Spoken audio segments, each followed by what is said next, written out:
Here comes Tyler. Who is it? What's up? You died!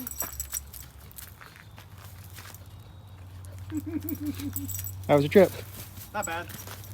Traffic sucked in Indiana. Other than that, it's pretty good. Okay, I'm back to working on the 4104 with the engine swap here. It's been about a month. We had my daughter's wedding, and then we had to get our house ready to move. Then I hurt my back. So Tyler has come down to help me finish this job. So he's got a service truck here. And we're going to get going on things to get this engine started here this morning and go from there. So I'm guessing we got about 2 hours worth of work before we get the engine going. We'll see how it goes.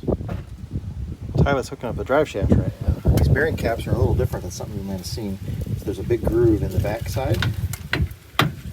And the cap cover actually comes off and it matches that groove. So I know a lot of modern stuff, these are like welded on, spot welded on. But I actually think this kind is easier because you can cap it to align it just a little bit too. But you can't use this as a prying device though to get these out, which sometimes that makes it easier on the newer kind to do that. So, okay, new problem. We're just going to go ahead and replace the U-joint with a new one. I've got this in my inventory here, and we couldn't get those caps. We were fighting them. So much easier just to replace this. This little 12-volt Milwaukee impact is nice because it really just fits into tight areas.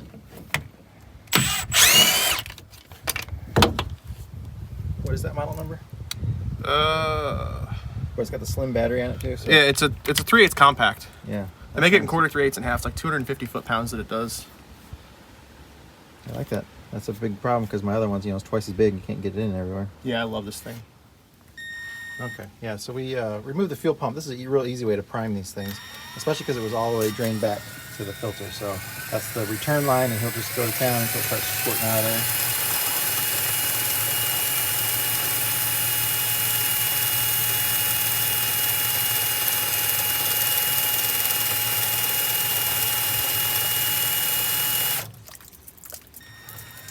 I think we're about there. Put the return line on, I'll keep going. Yep.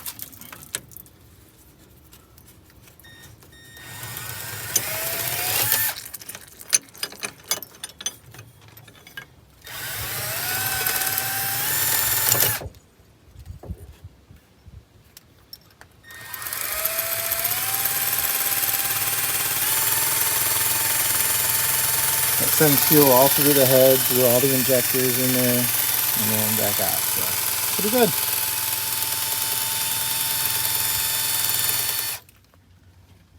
Okay, the new U-joint is in. Tyler took off. This transmission also had part of a broken brake drum still attached to the output flange. The old U-joint had some crazy wear on it, probably because it's been bouncing around with that half brake drum missing on there. I have the engine grounds hooked back up to the transmission on here and getting everything done on the bottom side, ready to go.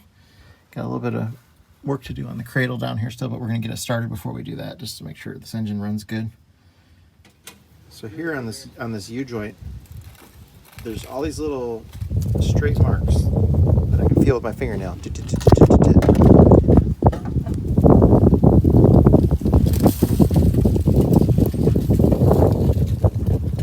Just see that from where that was banging around back there. But we replaced it. If you remember that old transmission had a big chunks of metal missing off of the drum for the brake that was mounted to the drive shaft, so it was off center and bouncing around, had a hell of a driveline vibration, and you can just see that it took a beating.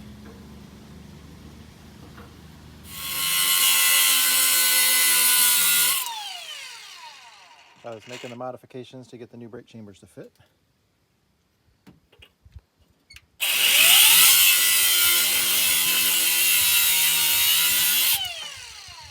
Just a little notch needs to come out of that on the back side.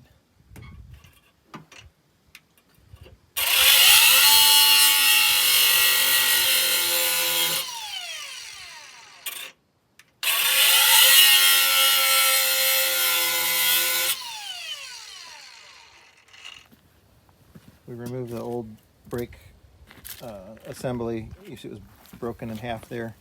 It was just on there, so this one had a bad one too. We removed the fan from now because this fan has a different shape than the old one and it was hitting the shroud. So before we started it, we got to put the other fan on this one, and since the radiator's coming back out anyways, we removed it so it's not going to hit. So it's not going to hurt anything not having a fan on there for now. We got to investigate this. We got the bolt off of the other engine to put in there, and there's something there. So the old one must be broke off in there. So we'll take it off and figure out. We don't want dirty air getting sucked through there. But it's fine to start for now. Okay. So this is the fan that was hitting the shroud, and you can see the one that used to be on there. You see how the corners are clipped, totally different shape, and that allowed it to fit in there. So that's the fan I need to put on there. We're replacing some parts of the cradle that were like that piece there. We took off the other one because this one is completely corroded through. So we're replacing that, and we'll go from there. Testing the emergency flapper. We're good to go.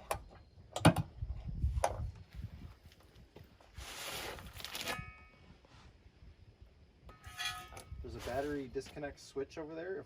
I turn it to on, okay. But if for some emergency we need to turn it all the way to off. Okay. I'll go try and start it. Okay. Ready? I think so.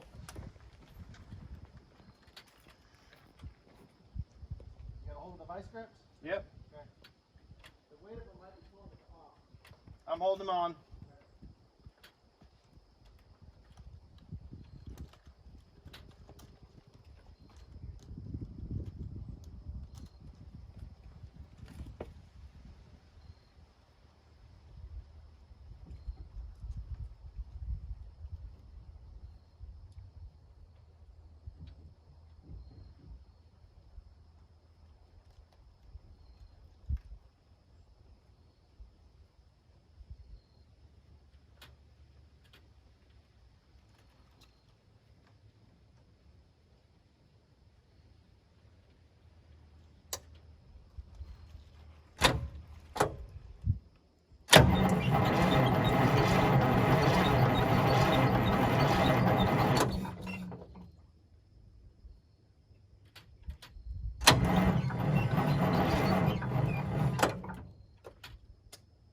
Pretty anticlimactic.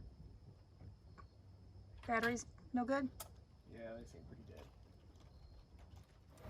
So we got to get some new batteries. I had these things fully charged, and I turned them off, disconnected them, so it should have not drained.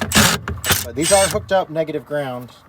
That was a question that I had about this bus, because originally it came positive ground, but that's how they've been running it. So this is the Perrin 2 headlamp flashlight from Olight. It's got 3 different brightness settings on it.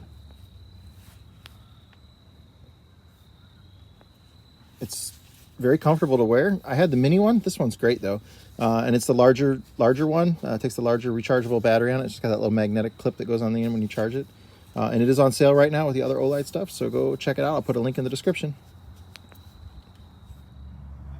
Olight is having a huge Black Friday sale on flashlights. This is a really cool rechargeable keychain light. The fact that it's rechargeable and doesn't take batteries is awesome. This is the one that I have, the headlamp one. It's side loading. It's great to even carry around, but I love that one too. I love the color on this one. This little kind of camel thing's kind of neat. But yeah, check out the link in the description. Go check out their stuff. They're having a really big sale, and I got multiple Olight flashlights, and every single one of them I absolutely love. So this is that little keychain light, and if you open it up, it pops open, and the USB charge port is right there.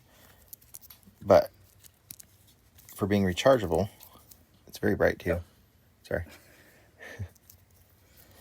And being so tiny.